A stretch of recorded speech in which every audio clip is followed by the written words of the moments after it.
नमस्कार दोस्तों, स्वागत है आपका अपने YouTube channel Sumit smart study पर। जैसे कि आप लोग जानते हैं कि इलाहाबाद हाईकोर्ट की वैकेंसी ग्रुप सी और डी की निकल चुकी है और इसकी टोटल पोस्ट 3932 है। और इस वीडियो में मैं आपको ग्रुप सी और डी के सिलेक्शन प्रोसेस को आसान शब्दों में समझाऊंगा। इसके अलावा मैं आपको बताऊंगा कि पिछला कट ऑफ क्या था और इस बार आपको कितना टारगेट रखना पड़ेगा ताकि आप सिलेक्शन ले सकें। इसके अलावा हम जानेंगे कि पेपर का जो लेवल है वो पिछली बार क्या था और इस बार क्या आ सकता है। इसके अलावा मैं आपको इस वीडियो में पोस्ट डिस्ट्रीब्यूशन से संबंधित जानकारी दूंगा और ये भी बताऊंगा कि जूनियर असिस्टेंट का काम क्या होता है। मतलब अगर आपका सिलेक्शन जूनियर असिस्टेंट में हो जाता है तो आपको क्या क्या काम वहां पे करना पड़ेगा। तो इन सभी जानकारियों को अच्छे से समझने के लिए वीडियो में आखिरी तक जरूर बने रहें और अगर वीडियो अच्छा लगे तो प्लीज वीडियो को लाइक और शेयर जरूर कर दें। और अगर आप मेरे चैनल पर नए हैं या फिर आपने अभी तक मेरे चैनल को सब्सक्राइब नहीं किया है तो प्लीज चैनल को सब्सक्राइब करके बेल आइकन जरूर दबा दें। तो आइए वीडियो को शुरू करते हैं।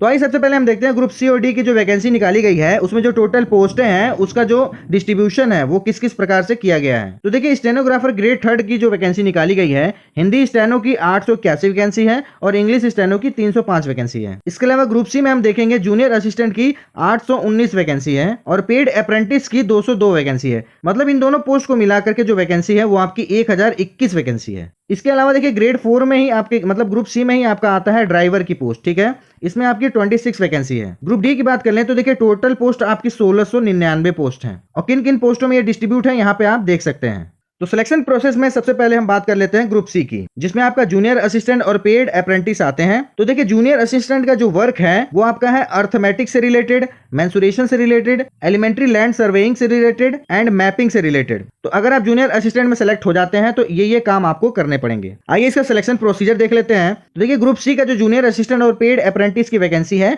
इसके लिए 2 स्टेज में इसका सिलेक्शन प्रोसीजर रखा गया है। पहला स्टेज आपका रिटन एग्जाम है और दूसरा आपका टाइपिंग टेस्ट है। तो रिटन में देखिए 4 सब्जेक्ट आपसे पूछे जाएंगे, Hindi, English, GS, maths. Total आपसे 100 क्वेश्चन इसमें पूछे जाएंगे जो आपके 100 नंबर के रहेंगे। टाइम आपको 90 मिनट मिलेगा, यानी कि 1.5 घंटा आपको टाइम मिलेगा। और सबसे अच्छी चीज नो निगेटिव मार्किंग है इसमें। ठीक है, ये बहुत अच्छी चीज भी है और बहुत बेकार भी है। निगेटिव मार्किंग नहीं होने से क्या होता है, मेरिट जो है वो बहुत हाई चली जाती है। टाइपिंग टेस्ट की बात कर लें तो देखिए, आपको हिंदी में टाइपिंग करना है और इंग्लिश में टाइपिंग करना है। देखिए, हिंदी में आपको 25 वर्ड पर मिनट टाइप करने हैं और इंग्लिश में आपको 30 वर्ड पर मिनट टाइप करने हैं। ये दोनों टाइपिंग टेस्ट जो आपके होंगे वो 25-25 नंबर के होंगे। ठीक है, और इन दोनों को टाइप करने के लिए टाइपिंग जो है इसमें जो टाइमिंग रहेगी, हिंदी के लिए आपको 10 मिनट मिलेंगे और इंग्लिश के लिए भी आपको 10 मिनट ही मिलेंगे। अब देखिए, इसका जो टाइपिंग मोड रहेगा वो ऑनलाइन रहेगा। ऑनलाइन ही आपको पैराग्राफ मिलेगा, उसको आपको टाइप करना पड़ेगा और वो ऑटोमेटिक सबमिट हो जाएगा। इसमें मार्किंग की बात कर लें तो देखिए, कम से कम 10 नंबर आपको पासिंग चाहिए। ठीक है, 25 में से 10 नंबर आपको लाने ही लाने हैं, हिंदी और इंग्लिश दोनों में। तो देखिए, इसकी जो टोटल मेरिट बनेगी वो आपकी 150 पे बनेगी। ठीक है,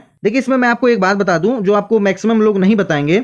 इसमें देखिए, जूनियर असिस्टेंट की जो वैकेंसी है, ठीक है, देखिए इसमें एक पोस्ट और भी है। इसमें एक पोस्ट है अमीन ग्रेड 2 की। ठीक है, ये आपको नोटिफिकेशन में दिख जाएगा, लेकिन उसमें कंडीशन ये है कि अमीन ग्रेड 2 के लिए वही बच्चे एलिजिबल होंगे जो 12th में जिनका मैथ्स हो। ठीक है, क्या 12th में उनके मैथ्स होने चाहिए। ठीक है, उन्हीं बच्चों को उसमें शॉर्टलिस्ट किया जाएगा। इसके अलावा किसी भी पोस्ट में आपको 12th में मैथ्स की जरूरत नहीं है। अब आइए मैं आपको पूरा इसका प्रोसेस बता देता हूं। देखिए, पहले आपका रिटन एग्जाम होगा, उसके बाद आपकी मेरिट बनेगी। ठीक है, फिर रिटन एग्जाम से आपको टाइपिंग में बुलाया जाएगा 5 गुना बच्चे को। ठीक है, मतलब 1021 पोस्टें हैं तो मान के चलिए 5 गुना यानी कि 5000 से 5500 बच्चों को बुलाया जाएगा। अब देखिए, सेकंड स्टेज में जो बच्चा दोनों में मतलब हिंदी और इंग्लिश दोनों में 10-10 नंबर सिक्योर कर लेगा वो पास कहलाएगा। ठीक है, और उन्हीं बच्चों की इसके बाद मेरिट बनेगी। मतलब दोनों में 10-10 नंबर लाना आपके लिए कंपलसरी है। इसके बाद देखिए, जो फाइनल आपकी मेरिट बनेगी वो इन दोनों को मिलाकर के बनेगी। मतलब इसके 100 नंबर और इसके 50 नंबर, यानी कि 150 पे आपकी मेरिट बनेगी। ठीक है, और देखिए नोटिफिकेशन में लिखा गया है कि एक से ज्यादा अगर शिफ्ट में एग्जाम होते हैं तो नॉर्मलाइजेशन किया जाएगा। अब देखिए, अगर आपके ज्यादा नंबर है, जिसके ज्यादा नंबर होंगे उसको जूनियर असिस्टेंट की पोस्ट मिलेगी और मेरिट के हिसाब से जो कम नंबर पाएगा वो पेड अप्रेंटिस की पोस्ट पाएगा। आइए ग्रुप डी की बात कर लेते हैं। तो देखिए, इसमें भी 2 स्टेज एग्जामिनेशन है और इसमें जो दोनों स्टेज है वो आपका रिटन एग्जाम ही है और सेम रिटन एग्जाम है। कहने का मतलब है, पहले में भी आपके 4 सब्जेक्ट रहेंगे, 100 क्वेश्चंस पूछे जाएंगे, 100 नंबर के रहेंगे, 90 मिनट का आपका पेपर होगा, यानी कि 1.5 घंटे का पेपर होगा। ऑफलाइन OMR बेस्ड एग्जाम होंगे, आपका निगेटिव मार्किंग नहीं रहेगी। तो जाहिर सी बात है मेरिट हाई जाएगी। पेपर इसका बहुत ईजी आता है और यही चीज आपका सेकंड स्टेज में भी है। ठीक है, मतलब पहले में जो बच्चे क्वालिफाई करेंगे, मतलब वैकेंसी अगर मान लीजिए 1699 पोस्ट हैं, ठीक है, 1700 मान के चलिए, तो फर्स्ट स्टेज में इसका 5 गुना बच्चों को बुलाया जाएगा सेकंड स्टेज एग्जामिनेशन के लिए। उसके बाद बनेगी फाइनल मेरिट। फाइनल मेरिट आपकी बनेगी पहला स्टेज और दूसरा स्टेज दोनों को मिला करके, मतलब 200 नंबर में आपकी मेरिट बनेगी। आइए बात कर लेते हैं 2019 में जो कट ऑफ बनी थी वो क्या क्या रही थी, ठीक है। ग्रुप सी की बात करते हैं तो देखिए जनरल की 126.883 गया था और ये जो मेरिट है आपकी 150 में गई थी, ठीक है, 150 में गई थी। और यहाँ पे जो मेरिट बनाई है ग्रुप डी वाली वो 200 में गई थी। ओबीसी की देखिए 119.2294 गया था, एससी का 114.3500 गया था और एसटी का 92.6612 गया था, ठीक है। वुमेन की बात कर लेते हैं तो देखिए जनरल की 121.6667 गया था, ओबीसी की बात कर लें तो 125.3000 गया था, एससी की बात कर लें तो 115.1500 गया था और एसटी की बात कर लें तो इसमें 119.4167 गया था। तो कट ऑफ जो है वो आपकी अच्छी खासी रहती है, हाई जाती है, ठीक है। इसमें टाइपिंग की इंपॉर्टेंस आपकी बढ़ जाती है, इसलिए कोशिश कीजिए टाइपिंग में 50 में से कुछ नहीं तो 45 के ऊपर लाने की कोशिश कीजिए। ग्रुप डी की बात कर लूं तो भाई इसका मेरिट देख के आप खुद अंदाजा लगा सकते हो कि इसकी मेरिट और इसका पेपर किस लेवल का आता है कि इसकी मेरिट इतनी ज्यादा जाती है।